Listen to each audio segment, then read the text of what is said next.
So I'm Dr. Crescencio Fidelcita Lucad, and we're going to discuss the roles of barangay health workers or the BHWs. So I want to take credit Dr. De Torres for this PowerPoint. For the objectives of the today's discussion, again, to list down the roles of barangay health workers or the BHW. Another, identify the tasks related to a BHW's work. And last, define the enable factors and the skills needed by the BHW in performance of their task. So again, let's define what is BHW. Okay, according to RA number 7883, this is the person who has undergone training program under any accredited government and non-government organization or the NGO. Aside from that, in accordance with this RA, person who voluntarily renders primary healthcare services in the community after having accredited to function as such by the local health board in accordance with the guidelines promulgated by the DOH or the Department of Health. Another, for the number of barangay health workers, again in accordance with RA number 7883. So again, according to this Republic Act, the total number of barangay health workers nationwide shall not exceed 1% of the total population.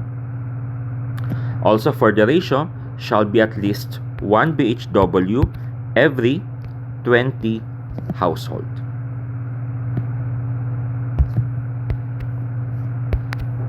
So what are the requirements for the BHWs, no? So again, they must have rendered basic community health care services continuously and satisfactory for at least 6 months. Aside from that, have completed the basic orientation and training of the BHW as prescribed by the DOH and conducted by an accredited government agency or DOH recognized academic institution or NGO.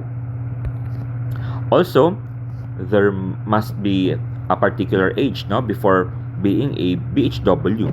So be at least 18 years of age at the date of filing of the application for registration.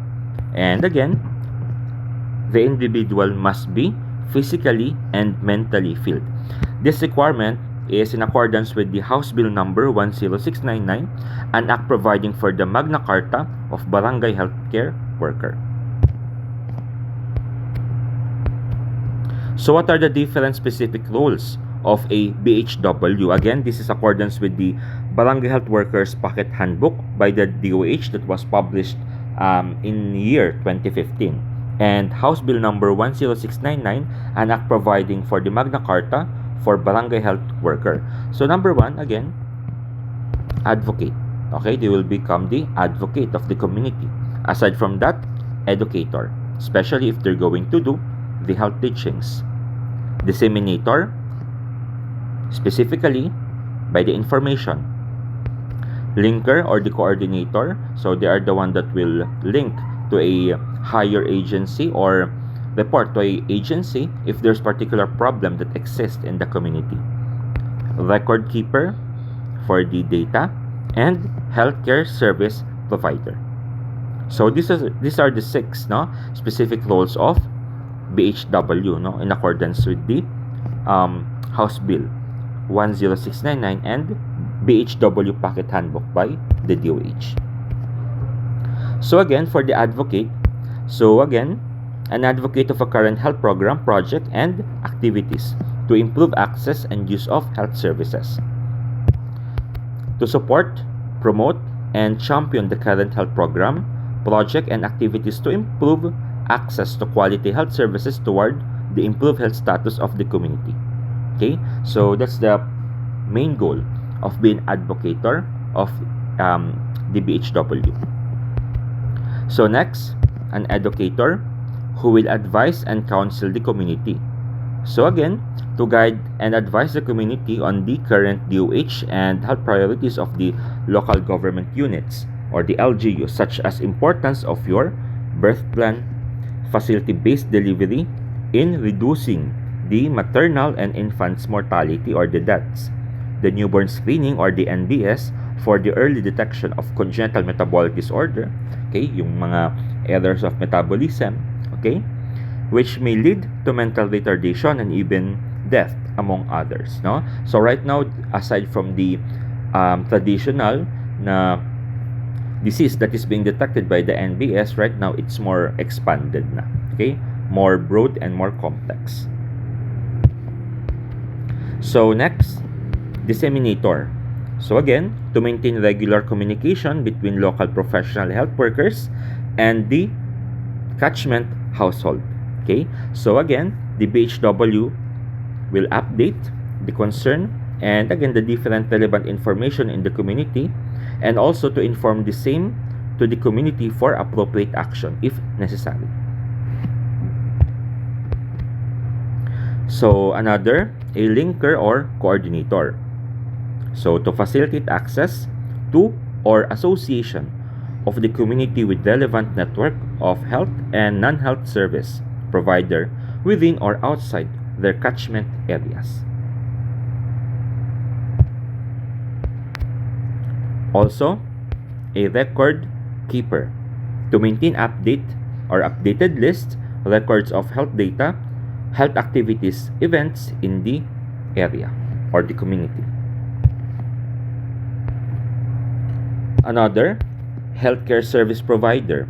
So again, to assist and promote basic healthcare services as may be needed in the community in any health event.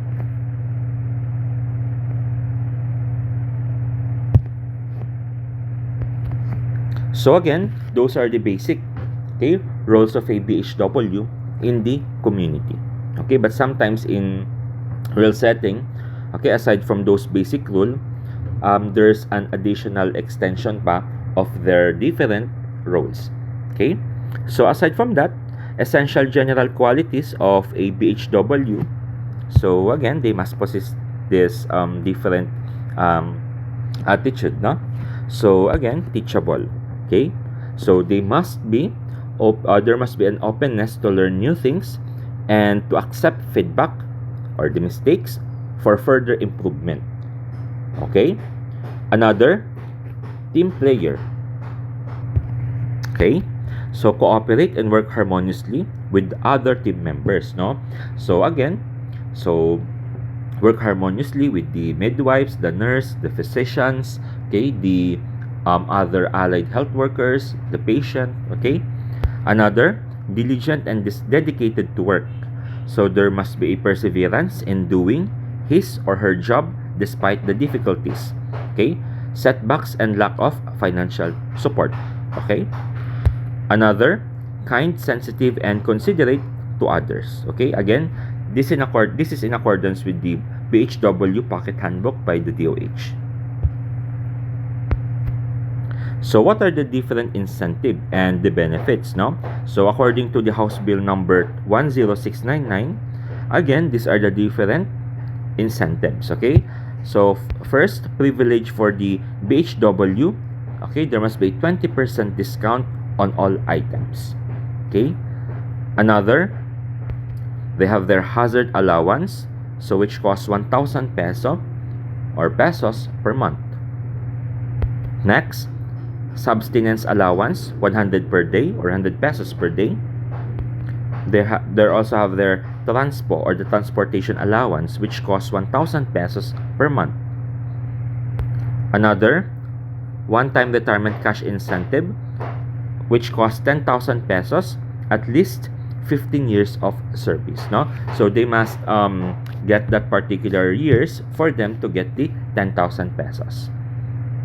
Another, training, education, and career enrichment programs. So sometimes the different BHWs are being sent to different seminars for updates, na? And also health benefits such as the free medical care, okay, 5,000 pesos emergency assistance, and PhilHealth membership. Okay, so these are the different incentives and benefits, okay, of becoming a BHW. So aside from that, there's an insurance coverage, okay, in particular agency of the government, the GSIS. Okay, sick, vacation, and maternity leaves continue to receive their monthly honoraria or the payroll while on leave. So, kahit na naka-leave sila, again, still continuous yung incentives nila. Okay? Another, cash gift. Okay? Not less than the minimum monthly honoraria. Another, disability benefit, 2,000 pesos every year of service. Okay? Another, civil service eligibility, 3 years continuous service. Okay? And free legal services. Okay? Aside from that, preferentially access to loan facility by 1% of their loanable fund for organized BHW groups. Okay? So as you're going to notice, no, maraming benefits ang mga BHWs, no? It's not just the salary, okay? Aside from that, there's more. Okay? So again, for the task analysis, so again, let's define again what is task, okay? So task again is an activity or a process, okay? So it's a piece of work to be done or undertaken, or the assign a piece of work to do. Okay, that's the task. Okay. So again, what's the difference between task versus role? No. So for the role, these are the things to be, and for the task, things to do. So again, what is task analysis? Okay. So analysis of how a task is accomplished. Also, it includes skill, attitude, and knowledge needed to perform that particular task. Okay? Also, in the task analysis, there's a detailed description of the task itself, including the steps, the procedures, okay? What's the timetable or the time allocation, the different equipments or the materials, and the safety equipment, okay? Environment and any other factors required to complete a given task. Okay, so these are the different information that is being written in the task analysis. Okay, so now let's go with the stages of task analysis. Okay, so number one, you must select the task, okay, for further analysis. Okay, that's the first step. Next, once you already selected the task for analysis, okay, so already once you're done now with the selecting the task analysis, now let's go with the second step. Okay, select the sources of information. Okay, because again, after or once you already selected that, you're now going to start collecting the data or the information. Okay, and further list the subtask. Okay, then decide on the knowledge and the attitudes needed. And last is check the task analysis table. Okay, so these are the different flow or the stages of task analysis. Okay, because again, you cannot do a particular step if you miss a particular step. That's why it should be systematic. Okay, so again, for the select the task, so in practice, this take too much time, and so just a few tasks should be chosen to start with.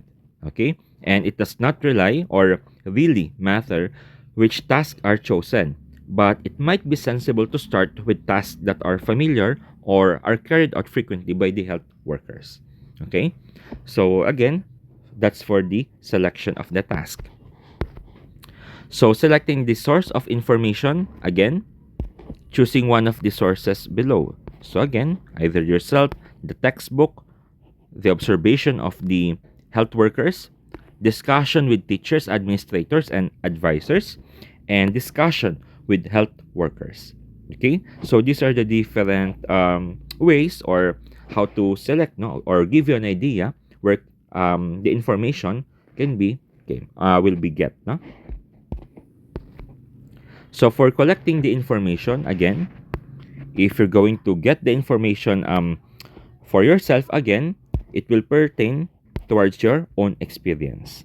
For the manual and textbook, compare what you think is correct. So because again, yung mga nasa textbook or written in the manuals and textbook, okay, so most of them are the standard. So you're going to check if your thinking or the information that you think is aligned with the standard. That's why if you want to further validate your information or again what you think, you need to read the book just to align, no, or just to check if that is somehow aligned with the standard. Another, observation of health workers by watching the workers doing the job. Okay? Another, discussion with teachers, administrator, and advisors. Okay? And discussion with health workers. So next, listing the subtask. Okay? At this stage, you should draw up an organized list of subtasks using the notes you have taken. So what are the different things that might happen during this phase? Okay, so the subtasks are the things that happen, no? The action, the communication, and the decision. Okay, so these are the different information that is inside the listing of the subtask. So deciding on knowledge, attitude, and skills, again, consider the subtask and make a comment regarding knowledge, attitude, and skills developed. Okay, so checking the task analysis table. So the best way to find if the task is not realistic. Okay, task analysis does not help in making this decision, but again, it does help in making the differences clearer. Okay, so again, I hope you gain some important information regarding the previous discussion that we've discussed. Okay, so now let's try to um, do a particular exercise, no, or application regarding the discussion that we've done already. So what are the steps in getting a patient's blood pressure? Okay, so again, one, selecting the correct blood cuff. Okay, so again, what's the reason for that? No, so again, if you select the correct blood cuff, so again, the width is 40% of the upper arm circumference and the length is 80% of the upper arm circumference. So again, um, for the selecting of the blood pressure cuff, so you know what is the ideal. Okay, that's the application of your knowledge. Okay, and for the attitude is the accuracy for you to have a correct blood pressure, because again, if the cuff that you're going to use is again not applicable for a particular patient, example, you're going to use the BP cuff of pedi and adult, so automatically it's inaccurate, no? So mali yung makuha ang BP. That's why again, as a basic knowledge, you know what is the correct, okay, measurement of the cuff that you're going to use to a particular patient, no? So that's the application of knowledge. You have an idea kung ano yung tamang gagamitin. Okay? So next, make sure the examination room is quiet. So again, what's the importance of that? Again, syempre, to decrease the stimulus and get a correct BP. Okay? So another, rest for 5 to 10 minutes. Okay? So inspection of the arm. So what's the knowledge? Importance of no lesion on the arm. Because again, if you take the BP on the arm that has a lesion, so again, it may inflict pain. Then further, you're not going to get the accurate BP. Okay, because again, pain may increase the blood pressure. Okay, so for the attitude, thoroughness and accuracy. And for the skills, arm is free from clothing or free of clothing. There should be no fistula because it may destroy the fistula if you get the BP on the arm na may fistula, no? So usually the fistula, this is the dialysis access, no? So for those patients that undergoes dialysis, okay? So common in CKD or chronic kidney disease patient, okay? So may mga cut down and lymph edema, okay? So automatically, if this following, okay, is again, may damit, may fistula, may cut down, lymph edema, ginawa mo to doon sa arm, no? So again, you're not going to get the accurate BP. Next, palpate the brachial artery. So again, you should know where's the brachial artery, no? Usually, it's in the medial aspect of the antecubital area. So for the attitude, again, pag pinapalpate, it should be gentle. Okay? So, and proper palpation of the brachial artery. So 6, position the brachial artery at the antecubital crease or level of the heart, no? So commonly, if you're going to get the BP, it should be on the left arm because of the embryonic origin of the heart, no? So heart is centrally located but more nakapoint sa left. That's why left arm dapat nagbi-BP. Okay, but again, it will differ in the real setting, no? So sometimes both arm bini-BP, especially if the patient is very hypertensive. Okay? So again, location of the antecubital crease, and again, you're going to locate it by, again, syempre, you should know your anatomical regions, no? And for the attitude, again, being gentle, okay? So, next, center the bladder, okay, over the brachial artery, okay? And attitude is the being gentle. So next, lower border of cuff at 2.5 centimeter above the antecubital crease. So if you're going to put the cuff, no, around the arm of your patient, it should be 2.5 centimeter above the antecubital crease. So the BP cuff should not cover, no, the antecubital or the antecubital crease completely, no? Dapat medyo nakataas siya ng 2.5 centimeter. Okay? So again, you must first know the anatomical location. Okay?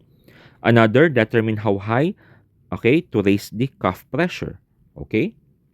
So usually, no, as long as may naririnig ka na sound na upon inflating the bulb of the blood pressure, so you're going to add 2 to 3 millimercury, you're going to add 15 to 20 millimercury until mawala yung sound na narinig mo, saka magde-deflate, na? So, for the knowledge, technique to determine the appropriate level of cuff pressure. So, for the deflation, again, deflate the cuff promptly and wait 15 to 30 seconds, no? And again, dapat you know how to deflate the cuff, no? Usually, dahan-dahan siya, no? At least 2 to 3 millimercury, no? So, dahan-dahan siya dinideflate, okay? So, another, place the bell of a stethoscope over the brachial artery and inflate the cuff to the level just determines, no?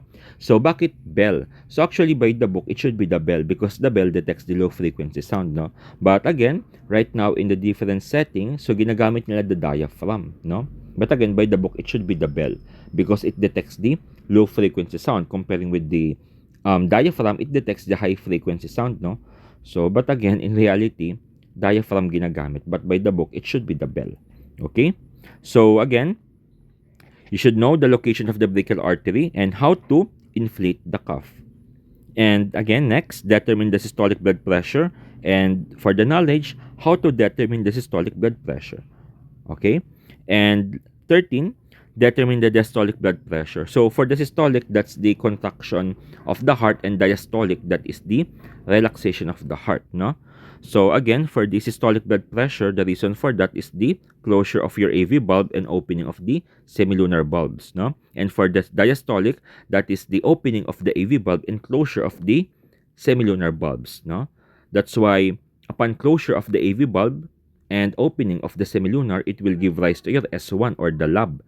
And for the diastolic, that's the opening of the AV bulb and closure of the semilunar. That's why it will give rise to your S2 or dub.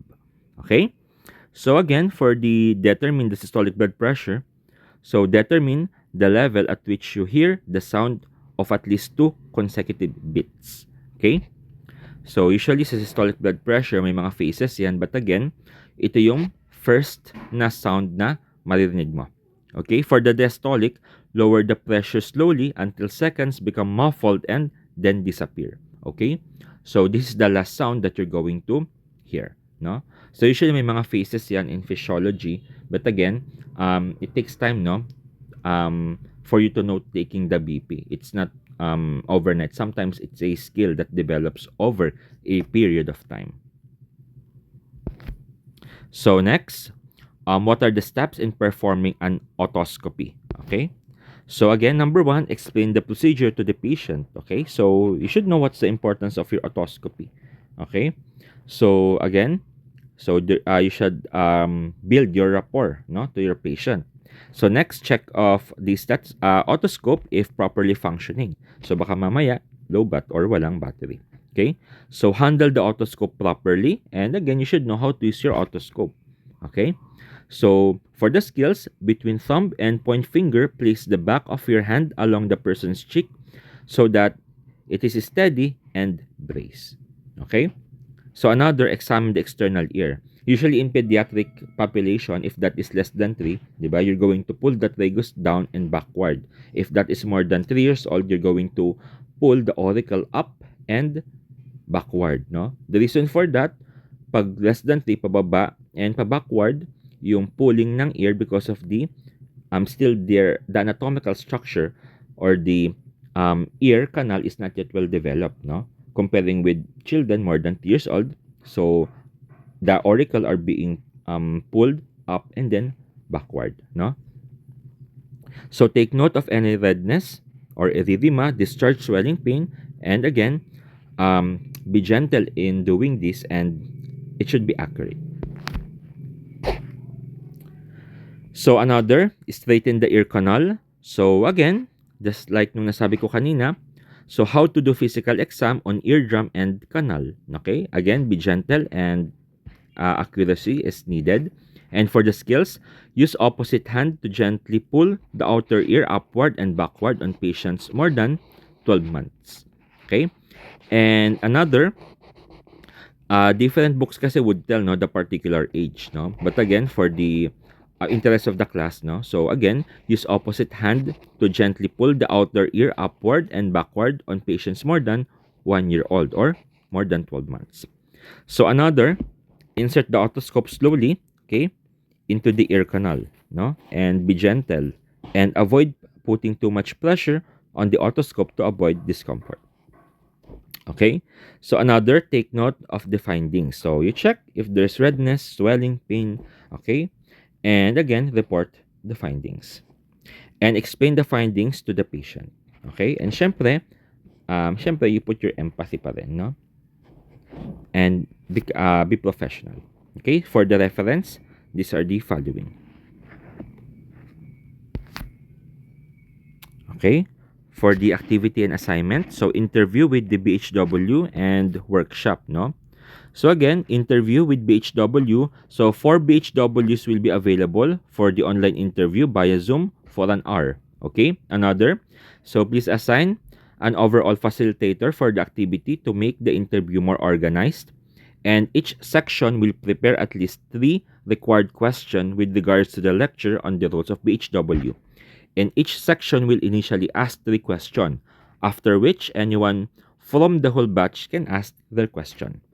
Okay? And also, please coordinate with the other sections to avoid repetition of question. Because again, the community, pag paulit-ulit sometimes, the patients na-irita na sila. No? So, please coordinate. So, another, for the workshop, so for the first column, list down all the roles that the barangay health workers will play based on your program plan. And for the second column, what are the tasks that she or he needs to accomplish to be able to fulfill the role. Okay, so that's for the workshop 7A. Now for workshop 7B, choose one task for the task specified in workshop 7A and identify the subtask needed to perform the identified task of the community health worker. Okay, third, identify the specific role or knowledge needed to be able to perform the subtask.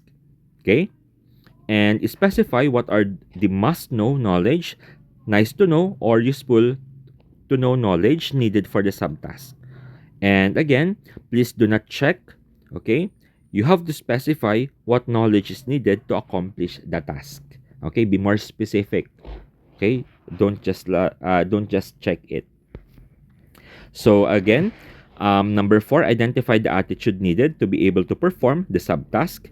And 5th, identify the skills, categorize whether these are decision making, manual, or communication skill. Okay, so again, you must fill up all the column or just the columns appropriate for the subtask.